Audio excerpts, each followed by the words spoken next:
All right. Good morning, folks. Welcome. Good morning, Lorraine. Oh, okay. She's full of it this morning. Oh, yeah. Come on up here. Take a show. Oh, yeah. The cone of shame. Little too much. Okay. All right. Time. Well, it's the 31st of January. That's probably most important. Second thing is that I didn't do a show yesterday, so we missed a day. Too busy. And I'm a little worn out. Slept pretty good for most of the night. Lorraine, off. Off. And it is 4:17 in the morning. I fired up the damn computer and got on Facebook, Fascist Book. I got a problem. Actually, I got a few problems. Facebook is addicting as hell. It was designed that way. You got a bunch of psychologists in the background designing that thing up to keep you enticed and to control your asses for the keepers. It is a government program. That's why they got away with stealing all those patents in the courts, and the judge gave them all those rights. They allowed them to steal other people's technology so that the government could do this to us. It is our government, folks. It's no one else. Don't kid yourself. It ain't the Chi-Coms. It's our government. It's the problem across the planet right now. And I know you're going to say anti-American. Of course, a lot of jingoism going on because we got that damn ball game going on. I don't give a damn about that stuff anymore. I stopped caring for it when the guys got down on their knees. When they decided to do protest and they decided they were going to direct the rest of us in how to think. Yeah, how we think about them. They turned it into the Negro Felon League. That doesn't bother me that much, to be honest with you. I don't mind. I mean, who's ever best on the playing field? Great. Teams have owners. Great. The owners can dictate what they want to do. Wonderful. I'm all for private property rights. But they don't want the rest of us to have private property or private property rights. If we really had private property rights, I started off as if this is Awakening Israel.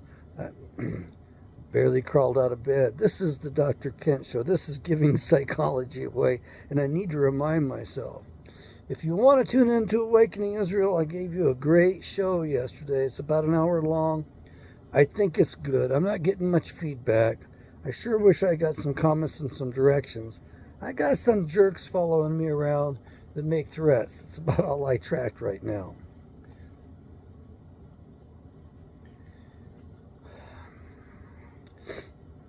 The main thing that I want to do is start another numeric series, and this is going to be show 101 of giving psychology away. And I also thought about entitle these things Group Therapy with Dr. Kent. I might even title this show that. But we're just going to run the gamut today. I'm going to sequence up as much as I can. I'm going to dump as much information on you as I can.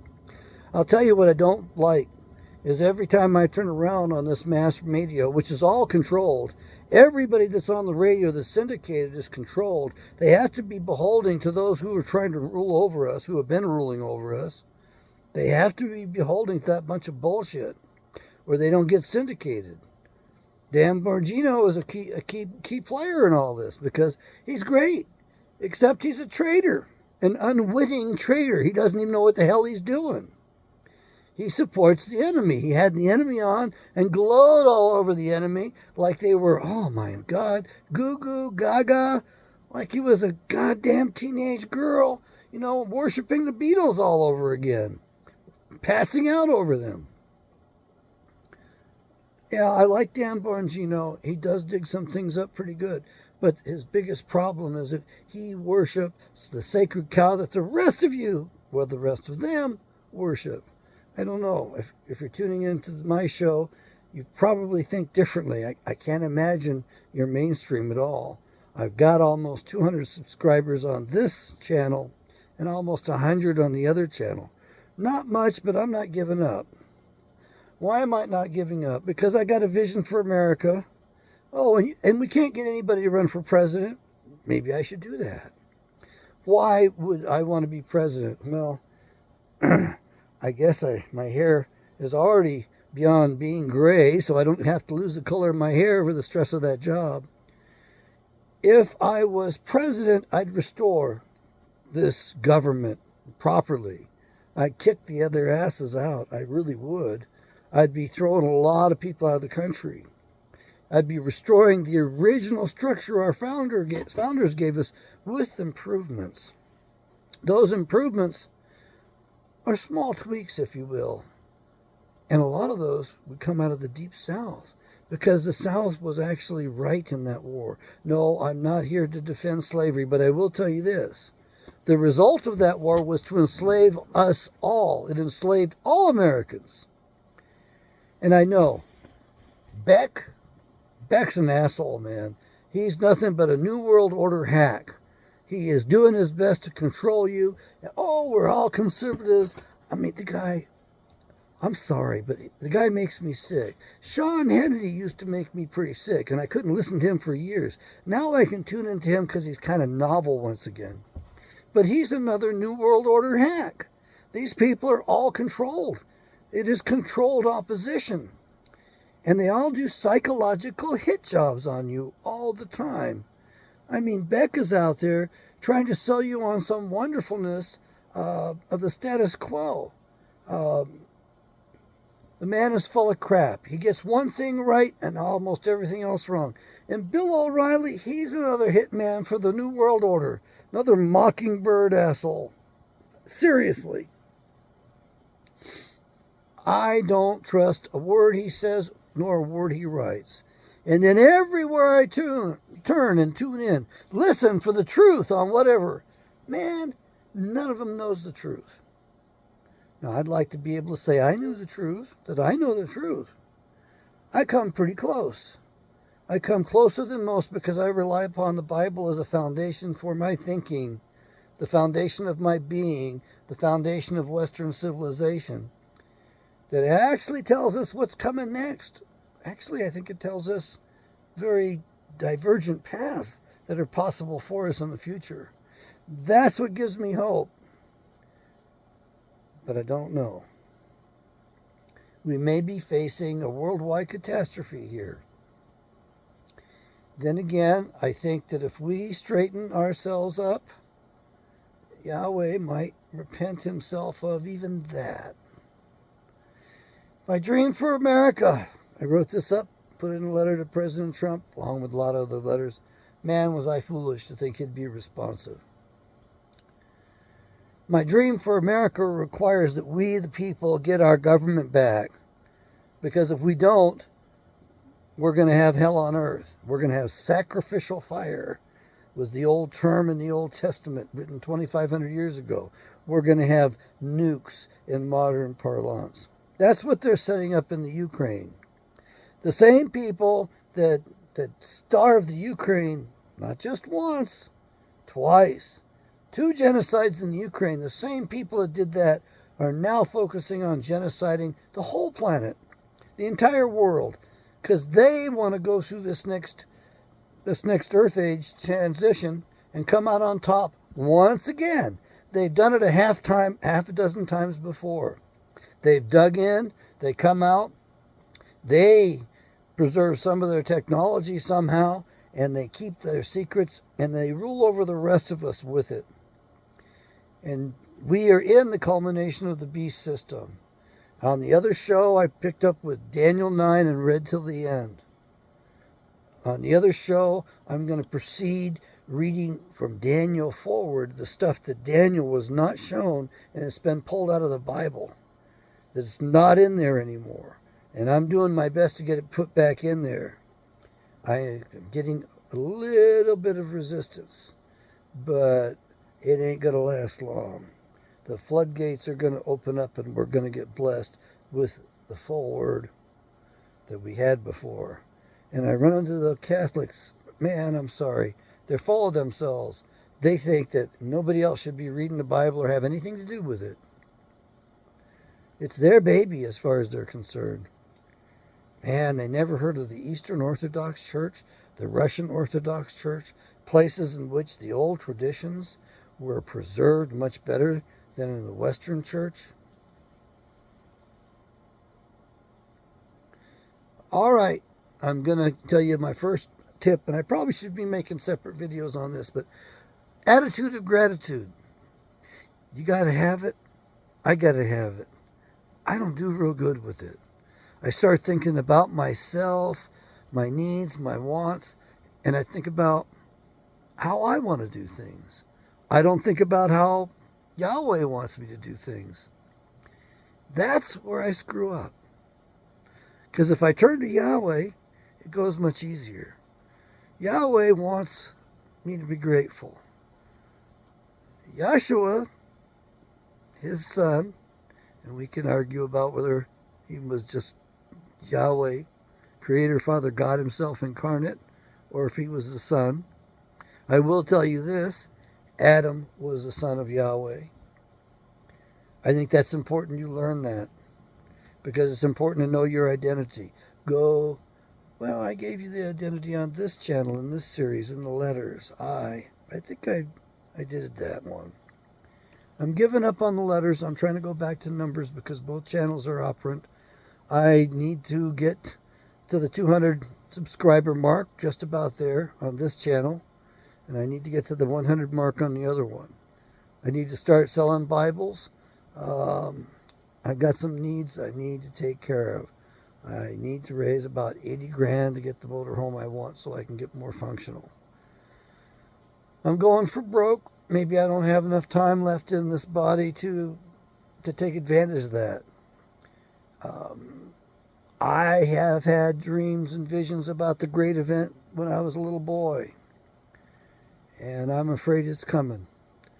I think we could stop it maybe if we actually increased our vibration. I know that sounds weird. But if we increased our level of existence, that Yahweh might actually help us through this one. And I got a buddy who tells me that every other one of these things, the entire universe comes into play. And it has to do with salvation. And when it happens, it's like it surprises everybody. The attitude of gratitude. I'll cover that in another one. But right now I want to focus on this information you are getting. Folks, I'd love to be able to tell you to tune in. You're going to get the truth here. But I can't promise it. All I can do is give you my best. Do my best. Pray to Yahweh. Continue reading the Bible and trying to tell you what it's about and what's coming, what the possibilities are. I guess we're playing the biggest football game of all times right now. This time we're in it for keeps. However, there may be a surprise waiting for every one of us. My vision for America was that America was going to take over the world, one province in Canada at a time, then one nation around the earth at a time. How were we going to do that? My guess is we recover our republic proper. And I don't give a damn what Beck says. The Republicans destroyed the republic. They didn't give us a republic. They didn't get together out of freedom for the slaves and come together for that. It was more of an unfair taxation on the South. And the fact the South was prosperous. And the Rothschilds wanted to get in there and split the country up and divide us up. And they have divided us up psychologically to the point where we may not be able to get recovered. They did that purposely. They did that throughout our entire existence. They've been dividing us up to conquer us.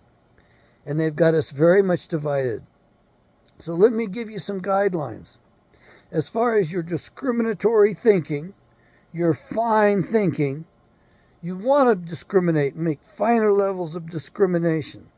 And what I mean by that is you want to think clearly and you want the best decisions as possible. You want to be able to split hairs with your thoughts, with your thinking, with your ideals, with your values. It's the only way you're going to win this little civil war we have going in America right now. If I was president, I'd declare the 13th Amendment, the original one, the law of the land. That'd be the first thing I would do. And I'd make all of those null and void. The second thing I would do would be to establish the proper coinage, currency. We don't need no damn fiat currency. We don't need no damn Federal Reserve notes or any Bitcoin even. We want to go to proper currency dictated in the Constitution. That is the only thing that's really legal. These congressmen stole it all from you. They gave most of it to the devil. They became devils. I mean, quite literally. You got some people in Congress whose parents, grandparents, helped start wars from this continent around the planet. Is that the proper thing to be doing? Is that how you get along with your neighbors? You start wars over there? And they kill a lot of people. Now, I'd say it's high treason, and I'd say high treasonous acts, especially where you genocide other peoples, other parties in foreign lands, the little guys in other places. And I don't give a damn what their height is, what their stature is, what their color is, what race is, what religion it is. What business do you have doing that? You don't. You don't have any business doing that. And about the third thing I'd do would be to reestablish the borders. I'd put a lockdown in terms of no more immigration. Minimum 10 years. None. Maybe 20 years at this point. Because it's going to take us a long time to sort this out. So a moratorium on all immigration. And I'd put a bounty on those that are in the country illegally. I'd make it illegal to be in the country. I'd make it a felony punishable by permanent barring. We're going to send you out of the country. We're not going to let you back in. If you show up again, it'll be the death penalty. And we don't need to have a bunch of appeals on that either, you know. I also would entertain this idea that we're going to protect the blue. Of course, they aren't blue today. They're black. They're the evil empire's color. So I would require police officers to wear that powder blue, that famous blue of the butterfly's wings that symbolize the poison they represent. And you better not mess with them. They'll kill you. But in order for us to empower police to that degree, they got to dress up in the right garb so we can see them and identify them clearly. And if we're going to protect them by using the death penalty upon those who harm them, we need to demand the highest behavior from them. And I like the idea that the one millwright told me where he wanted a death penalty on any officer who lied and any judge who lied.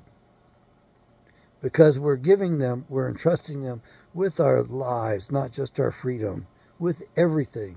And they sure have screwed up. Look at that mess in Arizona. That damn stupid-ass judge should not be a judge. Maybe he shouldn't even be an attorney. He doesn't know how to judge. That election was stolen. Everybody knows it. The woman who's acting governor right now was going to be looking at the inside of prison walls within 3 years, folks. What would you do if you found out that somebody stole the office? Flat out stole it. I mean, what's the proper punishment for that? You need to discriminate. You need to make fine distinctions. So go read your Bibles, go read your statutes, go look at your history books, and tell me what should happen to those that have stolen elections. I have my ideas. What are yours? Put them in the comments. Not only would I establish our borders, but I would establish George Washington's tariffs and duties. There would be no most favored trade nation status. We would treat all parties equally abroad. Whatever comes into our nation gets tariffed. They pay duties. Any labor provided, any expertise provided over a telephone or over the internet, a value has to be declared and it has to be paid. 30%. There won't be no more income tax. That's unholy. It's unhealthy. If you want to really have a level playing field, you do away with all that stuff and all those favoritism rules that the congressmen have been able to write into law. And most of the congressmen would not like how it would treat them. Past Congress is going to have to yield up the truth and the facts, and they need to be judged. Congress would not be paid. They get a simple per diem to help defray the cost while they were in service to their country.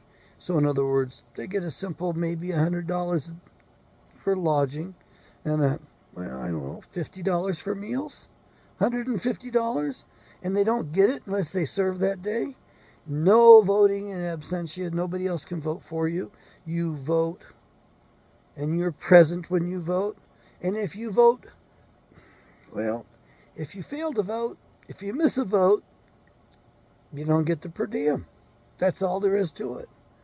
And you don't need term limits, because when people can no longer afford to support themselves and they won't have any medical benefits, so when they really do run out of money, hopefully real money instead of this monopoly money that we've allowed these foreigners to impose upon us and take over the nation and take it down from inside, hopefully we can return to being an honest and good people. There's so many things that I would do. I've already got the right guy for vice president. He understands things so well. I mean, I'd make him president. I would. But I wouldn't mind if he tells me that he can do more from the vice president's position in terms of saving this country, in terms of the public policy, than he could from the president's position. And I'd like to give him a shot at it. I know he's a man of integrity. I know that. I've known him for a long time.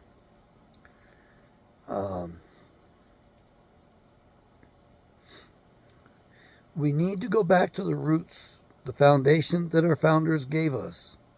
We need to go back to the roots, the Bible that Yahweh, Creator, Father God gave us. We need to go back to these things if we want to pull through. The world is facing a possible catastrophe right now. It is a bad one. We should be pulling together to try to help each other, set each other up so that we can go through this thing. Because it might be coming no matter what we want to do, no matter what we want. It might be a requirement to keep this earth in orbit, in its place. And I know the words in the Bible. And I saw a new heaven and a new earth. Wow. I'd like to see a new man myself.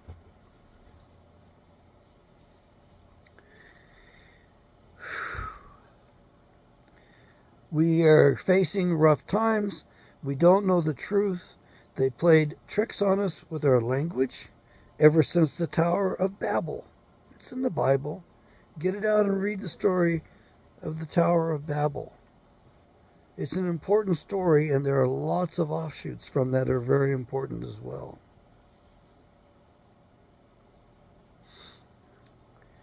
You want to get my Bible because it'll help you to know Yahweh's proper name.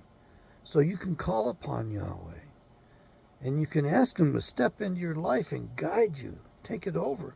Show you the best course for you. It's not show you the best course for everybody.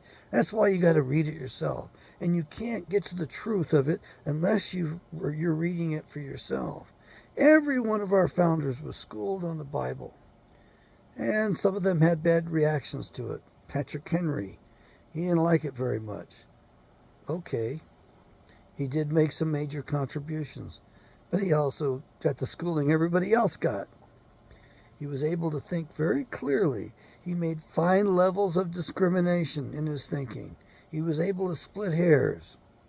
And you got to be able to make good decisions if you're going to judge, if you're going to give proper judgment. And the prerequisite to that is you have to love the truth. As far as knowing the truth, It's one of those things that's, it's one of those absolute measures by which we might not be able to achieve it. We can only get closer and closer and closer, like peeling the layers of skin off an onion. The problem with our country, there's so many problems. It is overwhelming. They did that to us on purpose. Why we allow these people to remain alive is beyond me. Why we allow them to remain inside these borders is beyond me. Why we continue to allow them to have citizenship, that's not right at all. They need to be stripped of that. And since they got everything by hook and by crook, by theft and by murder, everything they have should be forfeit. You realize that there's so much land in this country, that the government has so many patents, that there's enough wealth to pay everybody for the frauds that they perpetrated on us, that there's enough wealth so that we all can be free. We can set the example for the rest of the world. But you need to know something. The rest of the world knows the truth better than you or we and me, better than we do. They see it better than we do. They see it much more clearly. They're outside looking in. They know more about this country than we do. They can see how we're being ruled, horribly ruled. They can see the corruption. They do not respect this nation, and they're not going to respect it until we become good again, until we get control over our own country, until we seize the reins, the controls, the horse controls, the reins, the nervous system of this country. We've got some really bad assholes in there dictating to us, and that's what they're doing behind the scenes. This is a hell of a game, folks. And it's not just a game. This is for keeps. These people who are running the planet today, they know who they are, and they help each other out, and they feed like a pack of wolves and predate on the rest of us. We, on the other hand, we don't know who they are, and we certainly don't know who we are. And they want at all price, at all cost, to deprive you of your heritage so that you will not know who you are. Because if you did, you might actually demand what is yours. They pulled off a bunch of big frauds. Conspiracy. God, you got that Beck? I listened to him a little bit on the radio last night. It was all I could get on the way home. He talks about conspiracy as much as he can to keep you thinking this is all la-la land, that it's not happening, that none of it's real, that it's just a figment of your imagination. It's just a figment of our imaginations. They're not really doing that to us. Nobody in their right minds would ever do that to us. They wouldn't behave that way. Why would they do that to us? You need to stop even asking those questions. You need to dwell upon values, where real value is, and integrate it into your being, into your constitution, into your health and well-being. You have a bunch of monopolies in this country. You have a bunch of pseudoscience that's been foisted off and used against you for decades, centuries at this point, actually. And you don't seem to care because you want to believe it the way you believe it. You want to hear smooth things, it says in the Bible. You want to be lied to. You don't want to know the truth. You do not want to know the truth, because then you might have to get upset with yourself for being so ignorant of it, for going along with so much of it, for being a dumbass because you got manipulated so well.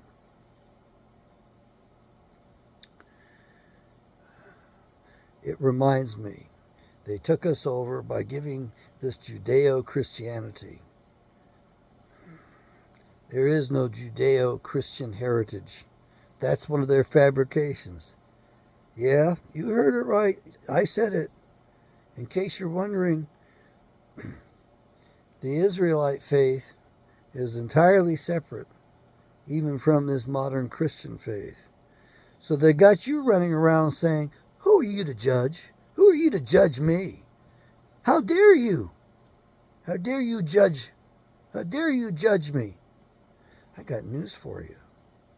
You have to start judging folks.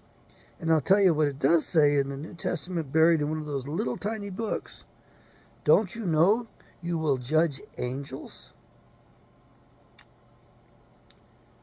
Folks, it's time to grow up. You've got to start being able to think properly. You want to judge a man? They'll talk about judging him on the character. Forget about judging them on character.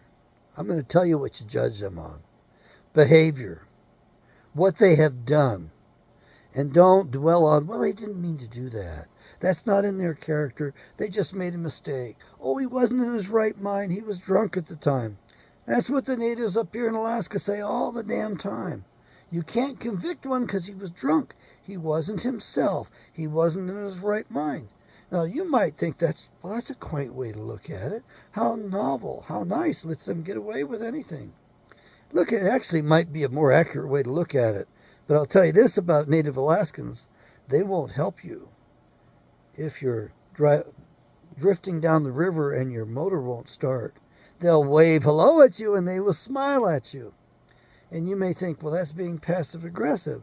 Oh, hell no. That's not their attitude. Their attitude is that it would be a sin if they interfered with the lesson the universe is trying to teach you at the moment. They would be depriving you of that lesson you need, and so they're just going to wave at you as your motor won't start, and your boat and your crew, everything you have goes down out to the sea, and some of those rivers are thousands of miles long, so you got a long ways to go. And what's the lesson? You take care of your equipment, your gear, you keep it in good shape. They're a lot more practical. There's a lot that can be learned from the natives in Alaska. For one thing, you can see the divide and conquer thing, because we got like 157 different tribes. They get upset with each other, move upriver usually, so they can defecate downriver on the people that they hate, and then they form their own tribe. So yeah, there's a few groups in Alaska. And by the way, the mixes, they don't get along with each other. They aren't respected by either group. It's a weird thing that happens, but when you take natives and they interbreed, so to speak, and they produce mixed offspring, the acceptance level is pretty poor. I mean, it's really bad. And in case you're wondering, we got natives in Alaska who you wouldn't know they were natives. You just wouldn't. And the nice thing about Alaska when I first got up there, man, you could talk to anybody. Everybody talked to everybody else. People dressed practically for the weather, and you had no idea as to who you were talking to and what their position was, what their wealth was. It was a real even playing field. Everyone was respectful. Of course, it wasn't crowded back then when I got up there, 1969. It was not crowded, only 50,000 people in Anchorage. Hell, there were more, let me see if I can say this right. There were more churches than there were bars. Yeah, I think, or was it the other way around? It was pretty close, and the bars stayed open all night. There was that level of freedom. And then slowly the churches superimposed their values on the bars and closed them up. It was amazing about the bars is that there were gunfights in the bars every weekend. Nobody got hit. It was all bravado, and they shot up in the air. It happened all the time. Nobody got hit. The town was pretty quaint. Life was kind of rough because of the environment. Now it's crowded up. And we turned it into one of the biggest welfare cities in the country. Most Native Americans, most of them are in Anchorage because they believe in subsistence. Subsistence for them isn't some glorified thing that you try to make it. Subsistence for them is whatever they can do on the cheap, easy, pragmatic. So if they can walk in and buy potato chips and eat potato chips, which are absolutely poison for the natives, then they'll go do that with their food stamps. We're helping some of them to death. I sat in one woman's cabin and I counted up the number of big bucks around there, and she was petite and very, very beautiful. And, well, I'll tell you about that some other time. I don't want to get off subject, but I counted up the money that was coming into her little cabin there for her. And remember, the men don't get this welfare. It was only for women. It's still pretty much that way. I stopped counting at $72,000. And I stood there, and I just marveled, thinking, my God, they call me the slave. Their attitude is that I'm their slave. And they're right. I don't get paid anywhere near $72,000, and I'm working my ass off. She's got $72,000 that I can count offhand coming into her. And she had more. So, welcome, folks. Even the average Alaska Native sees you for what you are, a slave. The 14th Amendment made us slaves all. All of us are slaves.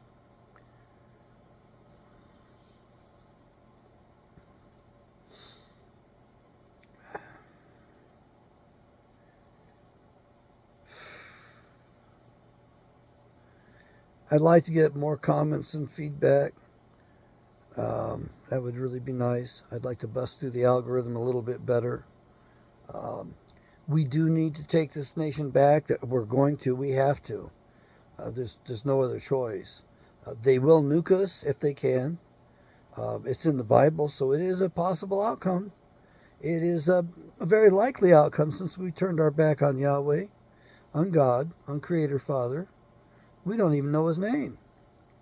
Of course, his name was removed from the Bible for the most part. There were some slippages, but 275 BC it was removed from the Bible by Ptolemy II. You see, this is a big, great plan. This is a big, evil thing we're dealing with. This is so big that you want to sit back and say there's conspiracy theory. Conspiracies, like they're all fabrications and figments of your imagination. My God, there's nothing like that. It's just the boogeyman. There's no real boogeyman. Well, there is. There's evil on the planet. You need to understand that God allowed that. God created that for the purpose of sifting us. But clearly they've gone beyond their license. Now they're genociding us once again. And they are responsible for all the wars this nation has been in, including our Civil War. Remember this principle. I got this from Pastor Gray Clark, who was an odd man. He was a difficult man. He was not very likable, but he was good for some knowledge and some lessons. And that is that God does not bless rebellion. God blesses self-defense. So you're allowed to defend yourself. And that's what our original first revolution was, a return to self-rule, and we were defending ourselves because the king was attacking us. He had set us free about 4 years earlier, and then he reneged and changed his mind when he saw we could actually get by without him. He refused to protect us. The French were wreaking havoc on the colonies with their navy. We didn't have a navy. We appealed to the king. Please protect us.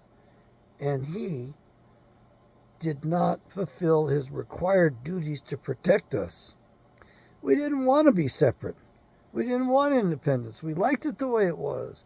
We wrote letters. We appealed to him for years. Please protect us. You know, we got battleships coming in and taking advantage of us. But I have news for you. The British still control us to a very large extent. They still rule this place. They still demand allegiance. And most of these people that are put into office, they come under the crown. Now, if you want to understand the beast system, go read Daniel, the book of Daniel in the Bible.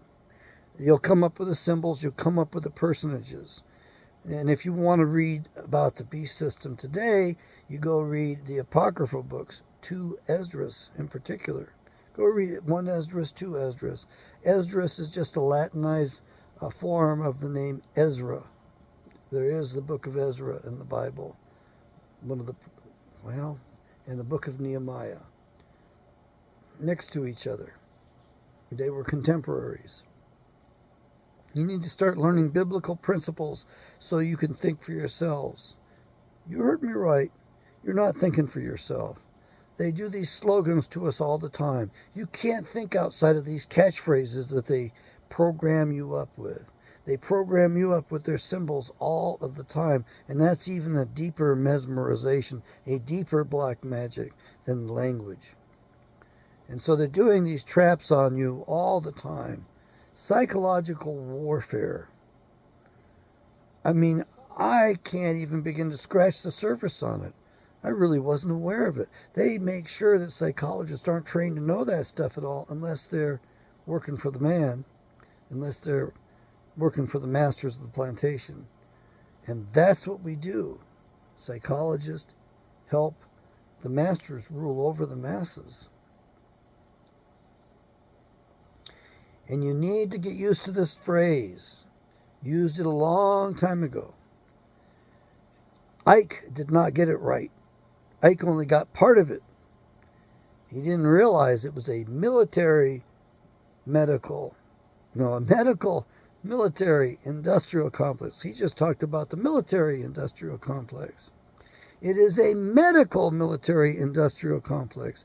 They took us over with their false medicine, with their inferior medicine, their inferior technology, their technology of poisons and systemic poisoning and shortening of lives.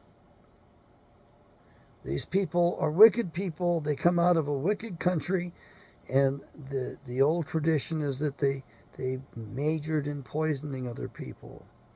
And those who had the understandings of the poisoning, how to do it, were able to get a lot of bucks from the kings who wanted to kill the other people. A lot of poisoning going on today. I walk into the grocery store. That's all I see. Poisoning everywhere. I mean, even in the health food store, I walk in, and most of that stuff is poisonous to you.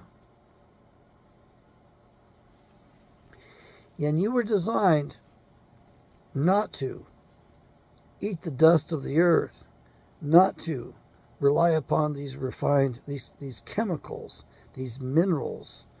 Those weren't supposed to be medicine for you. You were supposed to use the plants, the green leaves, the herbs, because they made it bioavailable and they rendered it in a form that generally wasn't poisonous to you and your body could use. But it's just like with the milk. They screwed that up too. How did they do that? They broke up the natural fatty acid chain.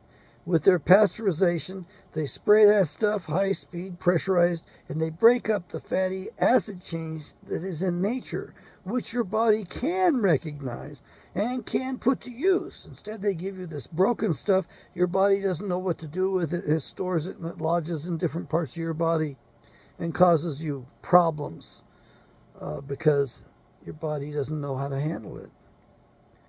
So a lot of these diseases, the wicked ones have imposed upon us. Your diabetes was planned way in advance, in case you're wondering. Remember the thalidomide babies. You don't know what they are, go look up the pictures, go read the story. That's your medical, military, industrial complex.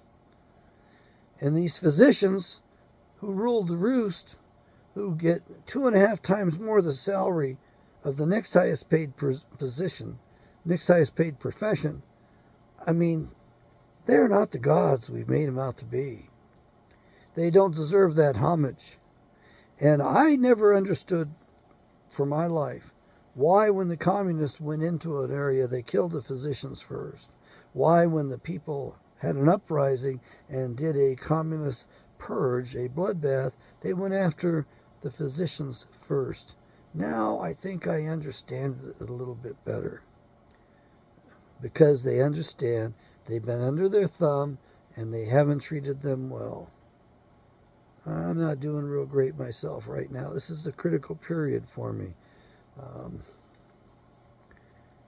I might sound like a hypocrite, but they didn't deliver my medicines.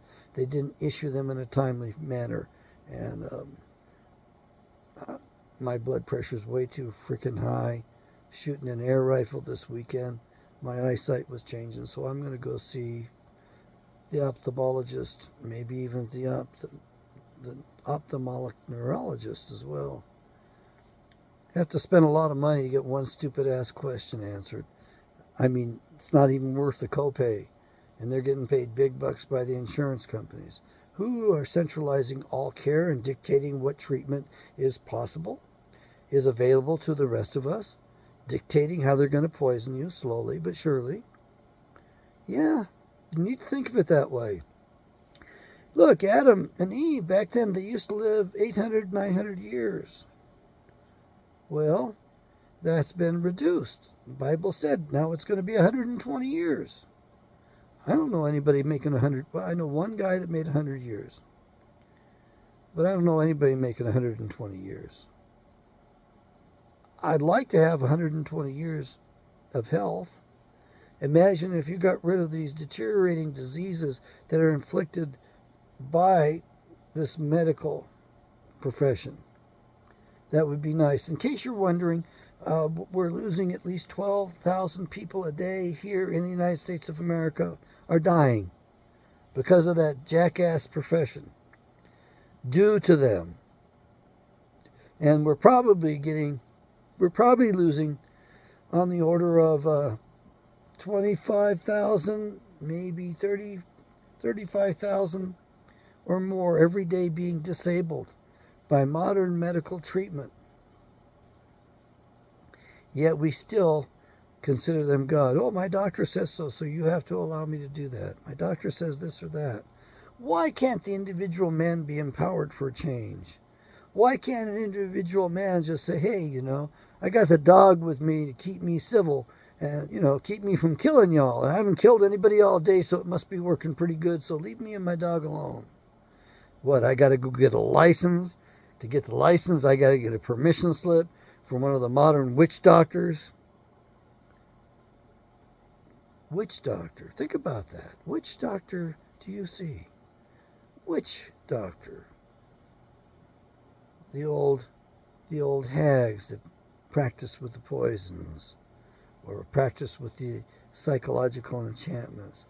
That's good treatment, folks. Believe it or not, it works quite well on a lot of people.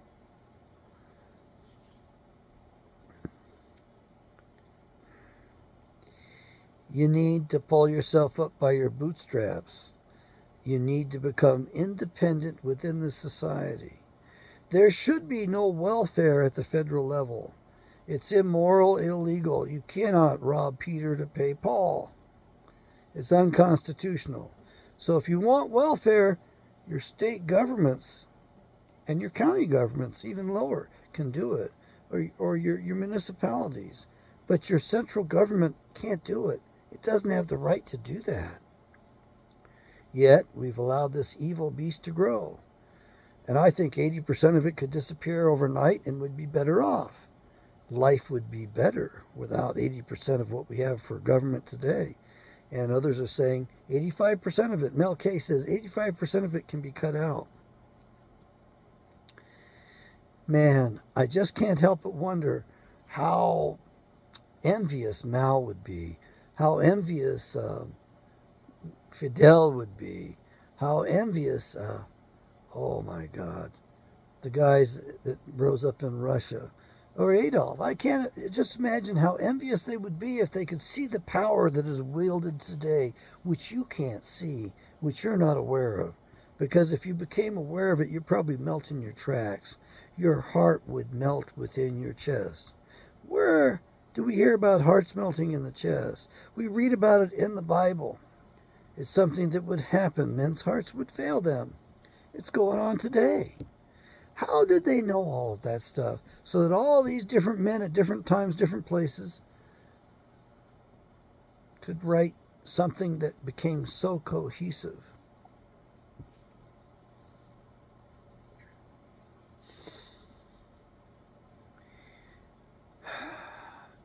Then you had Bibi Netanyahu on there. Do you realize that Israel did the USS Liberty? Do you realize that the Mossad, the Israeli Mossad, did 9/11? Do you realize that the same group of people whacked President Kennedy so they could enslave and take over this nation, pull a coup. Oh, you want to know some names? James Angleton. James Angleton is how he preferred to be called. He didn't like it when people used his middle name, James Jesus Angleton. There are videos of him out there on YouTube. They'll probably get scrubbed now that I mention this. But you need to look at this guy. And you need to realize this man was in charge of the hit on Kennedy. He was the one that pulled it off. He was the one that made it happen. And why did it happen? Because a little man over there in a little country who wanted to get nuclear weapons couldn't get the bomb unless Kennedy was dead. Kennedy made the mistake of uttering something that became prophetic for him, and he didn't know it. But he told this practicing Hindu, that's right, this man was a practicing Hindu. He wasn't a Jew. I guess that was just for show. I don't know. But the Prime Minister of Israel ordered the assassination so he could get away with his nuclear program, and they went much further. LBJ gave them everything, gave them fissionable material, gave them everything they needed. They didn't even have to go enrich it themselves. My God, they took 1,000 pounds of fissionable material, refined material from the Hanford refinery in Washington State alone.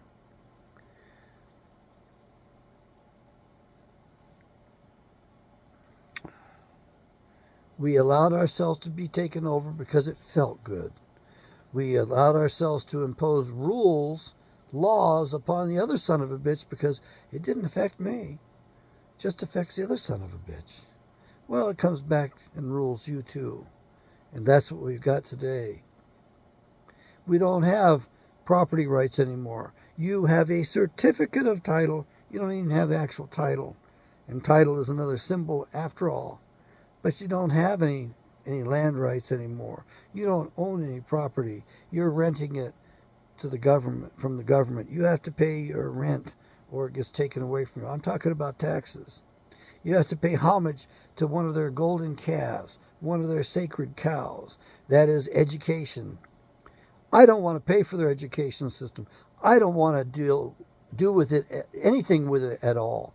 I want the government out of that business completely. I don't want it to be legal to tax anybody to educate somebody else's child. Look at the weird system we have. I don't want to fund it whatsoever. I mean, you want to collect land tax from me so that you can educate these little kids to be bad, to make them into miscreants, to cause them to assault old people, to take down the nation? That's what they did. We had the best education system in the world here, probably until before World War I. It was not too bad. After World War II, it got worse. The tyrant stepped in. The Democrat tyrant stepped in with the New Deal, and they forbade a married woman from working. Yes, ladies. Yeah, they wouldn't allow you to work outside the home if you were married. That's right. It was the law of the land for 7 years. The seventh plank of the New Deal. My grandmother was college educated.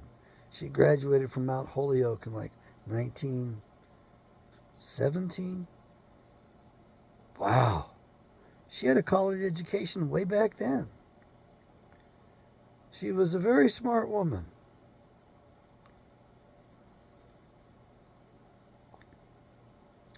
She touched a lot of lives.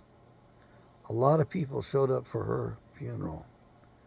It overwhelmed the little town of Newmarket, New Hampshire. They had to move it from the funeral home to the church. And even then, I mean, people were around that church. It was a big deal. I loved my grandmother. I loved talking with her. She did her best to help me out. to help me understand things, but I was a little retarded. She explained some things to me that I didn't know, that I needed to know. And she took some chances because she had been ridiculed. A friend of mine, he thought he was, I don't know why people want to rule over others and have undue power, but it's kind of an odd friend that insists you believe the way he believes and that he lorded over you as if he knows something more. But I'll tell you, my grandmother told me it was the bankers when I was a little boy, and I mean little. I might have been 12 or 14 years old. And my grandmother told me it was the bankers and walked out of the kitchen. It was a big kitchen. And my mom and my aunt were in the kitchen getting dinner ready. Oh my God, she used to put so much on the table. I mean, if you're supposed to take a little bit of everything on that table, good God. Wow. I mean, there wasn't a... Well, you could see the wood between the plates on the table, but there wasn't much wood showing.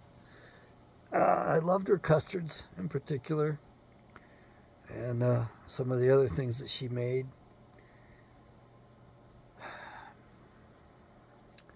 If I could have a conversation with anybody, it would be with her.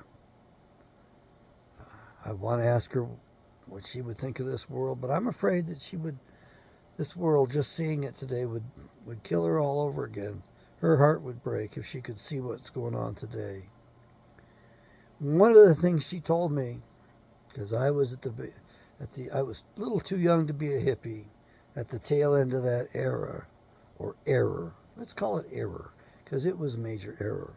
Free love was being practiced. And I remember my dad telling me that free love was too expensive.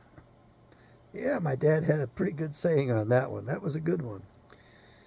But my grandmother's saying went further, because she had been educated properly at a time when education was not watered down. Not much at all. That college degree was probably better than a doctorate today. There's inflation in everything. And your college degree today is probably almost as good as a high school diploma was 100 years ago. Not as good as a high school diploma. Man, did they sell you a bad bill of goods. You got to have a college education. I bought into it too. Don't worry, folks. I'm right in there with you. Grandma said that, oh heavens, heavens, she said, women are the backbone of our morality. And when the backbone functions well, you don't realize it's there, but everything runs on it. Everything runs from it. Women are the backbone of our morality. And she was very right. Now, one of the best books in the world was written by Unwin, published in 1934. He had completed it in 1932, but he wanted to make sure that he got it right. And he had it was called Sex and Culture. It was longitudinal study. He studied all the civilizations that he knew about. And he came up with any time that women's sexuality became unbridled, that was his term, that two things. First was that genie couldn't be put back in the bottle. And the second one was that every culture, every civilization that permitted that soon disappeared. They all disappeared. It was not a sustaining culture. It was not a sustaining value, a morality that's sustaining. And we have that today. We don't have a sustaining morality. Now, Unwin may not have been completely right, because there was one man who put that genie back in the bottle, in my opinion, but I got a friend who tells me that that man was destroyed by a woman after all, and that was Adolf. Adolf came to power by reestablishing morality, and the women loved him. They really loved him. Why? Because he gave them their families back. He gave them everything. And he did put the genie back in the bottle. How did he do that? Well, he burned books in Berlin, for one. And I used to think, my God, they must have burned Bibles. No, they didn't burn any of the good books in those book burnings. And the first books they went after were the transgendered books of one physician over there. Last name begins with an H. I don't remember it. You can go look it up for yourself. And they burned those books first and foremost. You see, it's the same thing today as it was then. They take you down from within. They go after the family. These women loved Adolf because he gave them their families back. They had really fulfilling lives. It was wonderful for them. It was socialist. I don't think that fits in America. But it was great. And what he did is he threw the bankers out with their usury. He threw those guys out. That upset them, so the rest of the world had to target on them for that. Plus, they were actually the descendants of Judah. Judah is said to hold the scepter until the return of Shiloh. And, of course, the evil ones want to imitate God, pretend they are God, take the place of God as much as they can. So they decide we got to go destroy Judah so that we can call ourselves the chosen ones and get everybody to worship us. And you dumb Christians out there, that's exactly what you're doing. They got it set. They fed you the whole thing, and you fell for it. You got to read the Bible for yourself. And the Roman Catholics so full of themselves because the priest will tell them what the Bible says so they won't make mistakes. It's just another mind control, more psychological warfare.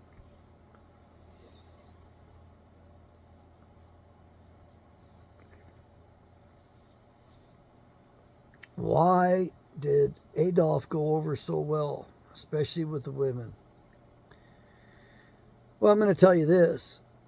All those videos that they put out there, they manipulated them to make him look like a rabid dog, like a madman.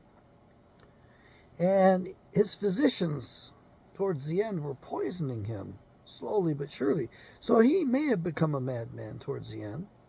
We've got to have some flexibility in our thinking, folks. So he probably started out just fine.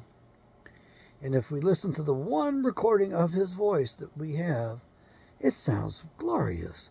And the German language is not a beautiful language, in my opinion. It doesn't sound wonderful. But when he speaks it, it sounds wonderful.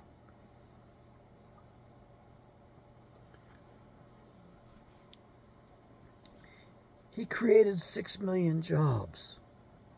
Did you hear that? 6 million jobs. He put the nation back to work. Not only that, he monetized labor. So a man was getting wealth, earning no matter what. But as long as he worked, he was getting rewarded. And the men wanted to work. They wanted to be rewarded. They were highly motivated. And the women, it was really interesting. I believe, and I don't have this entirely right. If you know better, put it down in the comments. The women were basically told, the family, when you got married, there were certain rules, certain practices put into place. And I'm going to guess some of those practices came right out of the old Bible, out of the old practices in the Old Testament. That a newly married man couldn't go to war. They had other quaint laws like that I think are good guidance for civilization today. They got some things which I didn't like very much, which limited me from what I wanted to do as well, folks. So, we're all human beings here. We all get tempted. But upon the birth of the first child, 25% of that mortgage was forgiven. Now, you can imagine as a woman, it's like, I get to stay at home. I get to raise my children. I get my fulfillment there. I take care of the house, take care of my husband.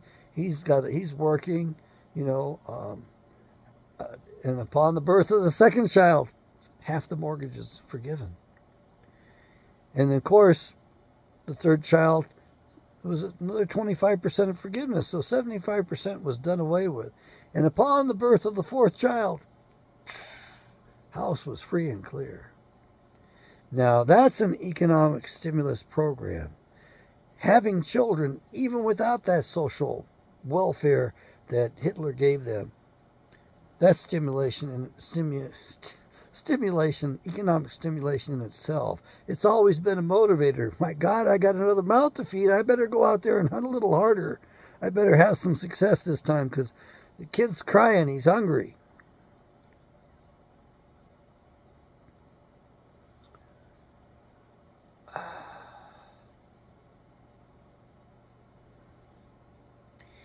Things most certainly aren't what they seem. I want you to like my videos. I want to rise above the algorithms here. Please leave a comment. Please share these videos. This is show number 101. This has been a flow of consciousness. We didn't really get into much of group therapy. I didn't open up and develop a particular topic. I do this free flow of consciousness because it's easier for me. It's far more entertaining. It's far more enjoyable. I give myself a grade C today. It's okay, but it's not great.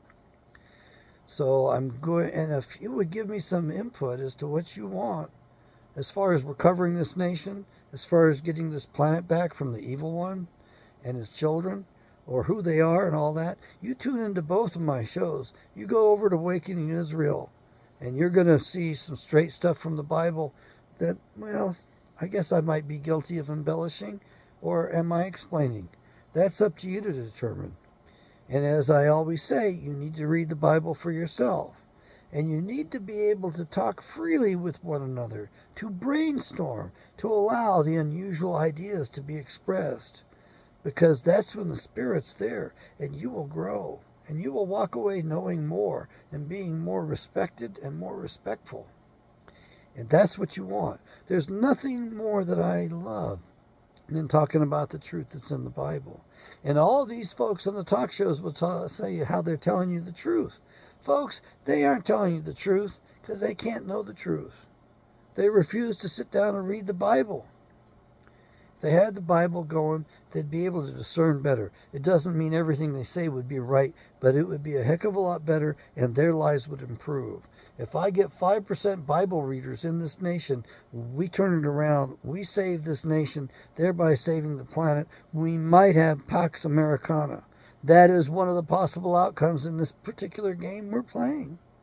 Yeah, read that Bible. You'll see the nuclear wars in there too. The next one's in there. I hope it's not this time. And you'll also read some things that appear to be contradictory in the Bible. Like he's going to destroy it by flood, when you believe that God said he wasn't going to send a flood on the earth again.